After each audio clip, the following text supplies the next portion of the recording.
So I just got done taking out a horde of zombies, right? And you know what you do after you're done taking out a horde? I should not be upping the flame. You know what you do after you're done taking out a horde of zombies?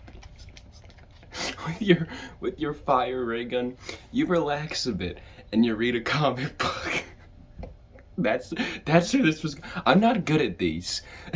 So I just got done reading Plague Seeker comic. It's the new comic book from Moist Critical and Jackson Clark.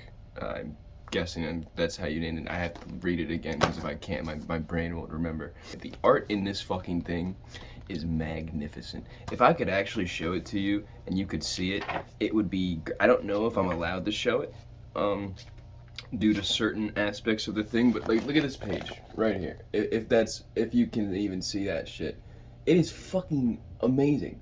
It looks so dark and gruff, and I love looking at it. You know, I look. Oh, it definitely looks like a disease. Shout out to Vampire Trinell, I think is how you pronounce her name. I'm sorry if I butchered that, but she did the art for the comic, and it just, oh god, it looks so fucking good. It makes me want to, you know, it's just.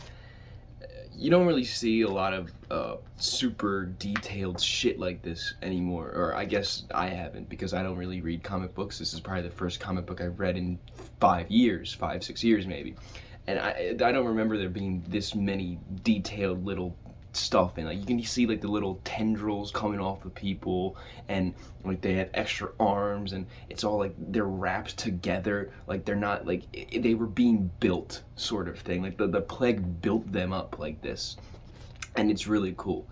Now I should probably stop talking about all the cool art thing and actually get into part of the story. So Plague Seeker, which is the name of the comic, takes place in a dystopian world. I guess it's not dystopian, it's more apocalyptic, but there's no real apocalypse. It's called the Calamity. So a giant meteor crashed into the earth and blew up 70% of all life. So 70% of people were fucking dead. However, the other 30% were all affected by this calamity too. So it's not like they were just completely unchanged and they were just safe and healthy. That's not what happened. From what it looks like, there still are human beings in the world, but a lot of people have been transformed into these monsters by the plague. So the people that were furthest from it got mutated the least, but they are crazy now. Like they have this insatiable lust for anger and murder, but only some of them. Some of them also have their sentience still, and some of them can see and they can still make choices and everything like that.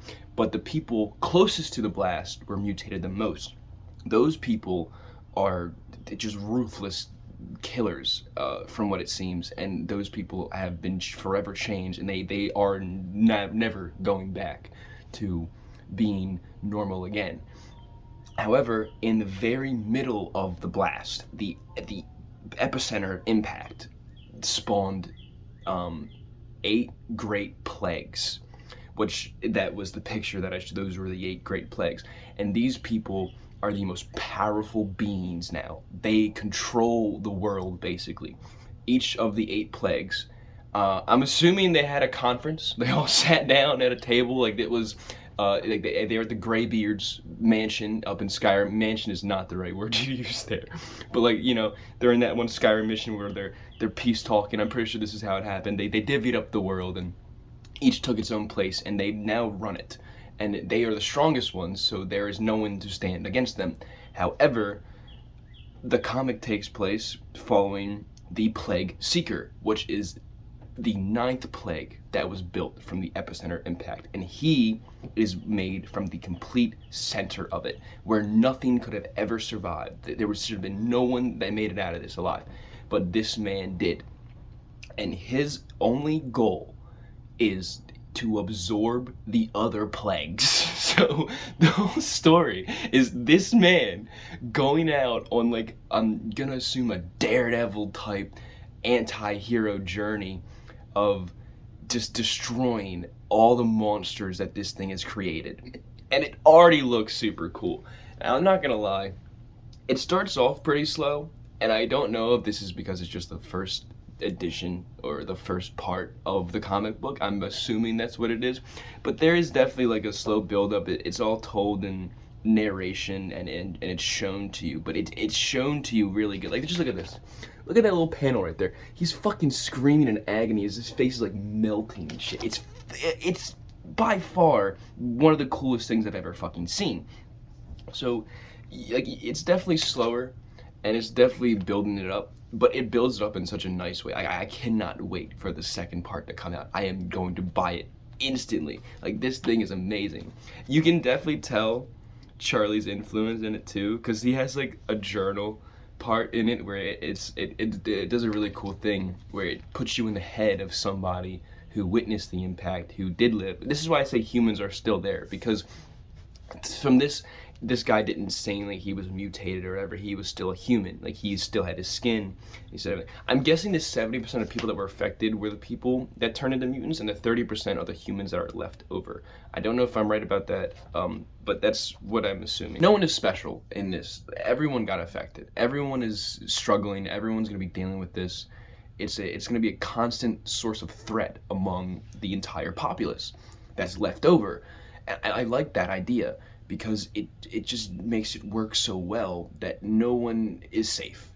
So the security officer is describing the blast, and he calls it a cosmic sucker punch, which I know for a fact. I would like to feel for a fact that Charlie wrote that line, because it does sometimes when something is said, it does sound like the description stuff of his videos. Like, later on he says, if we talk to each other we would cry big fat baby tears or something like that. So Charlie definitely had influence on the story. You can tell, and it's really funny, and I like it. I love it. So, I mean, of course, it had influence on the story. It's his fucking story. But so the security officer is describing him going around a hospital picking up people, and there's a thing where he picks up a girl who was just like basically having open heart surgery, but he still felt a beep on the monitor.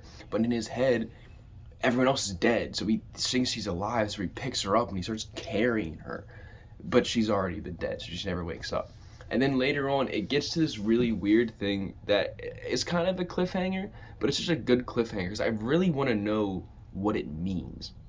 So he starts talking about a giant pillar of fire that's coming up from the impact of the meteor. And he's describing it as if it's like just keeps going up and up and it's not stopping, and it's just it's like a beautiful sight, but it's definitely not good. So he's staring at it and he says, I've been staring at it for hours. I didn't even realize. And then the lady who was helping him, or the lady who he was helping, the two people that was running around helping the last surviving people at the hospital who inevitably don't survive, she says she doesn't see this giant pillar of fire that he's describing. And he's like, what do you mean? It's right there. And then at that point they start crying, because that's when they started talking and they realize exactly what happened. Their emotion finally comes to a head and they just break down, because they had to see all of these people just die, and for some reason they get to live. But he's seeing this giant pillar of fire, and that definitely means something, because she can't see it. So there's definitely something up with that, and I want to know what else is up with that. And so I'm very excited to read the second issue when it comes out. I'm going to buy it immediately, as I said. And this thing does a great job at building up the story to make you want to reread it again. I want to see the Plague Seeker take out these other plagues. And the thing with the other plagues is some of them aren't even that ravenous, you know? Some of them aren't out there murdering people. There's a shot with one of the plagues. He's got a cool fucking scythe and shit. He just has a bunch of women around him because he just feels like his power gives him worthiness to rule the world. You know, he just, like, yeah, I'm stronger than you, so fuck it. And that's, yeah, obviously, if you're the strongest fucking person with no body to stop you, why wouldn't you just take over the fucking world? But yeah, the comic is good. It's pretty well done. The art is fucking amazing. I'm really gonna be honest. The art is definitely carrying this first issue. They even have in the bag, they have some like art concepts that they didn't go with and some other covers they didn't go with, and that's really cool. They show you different outfits of Plague Seeker and stuff like that. It's just a really nice touch, and it goes in really well, and the story's being built up really nice. I'm excited to see where Charlie and Jackson both take it from here. And I know he works on another comic series called Godslap, which I kind of want to check out now because of how awesome this one is.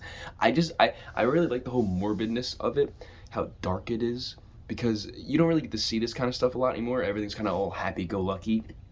But this is just this is just dark, man. Like, there's people are cutting people's heads off. There's squeezing them. Their heads pop like balloons and shit. It's really good. So I'm excited to keep reading it. I recommend you check it out. And if you happen to stumble upon this and watch it, I appreciate it. Have a good day.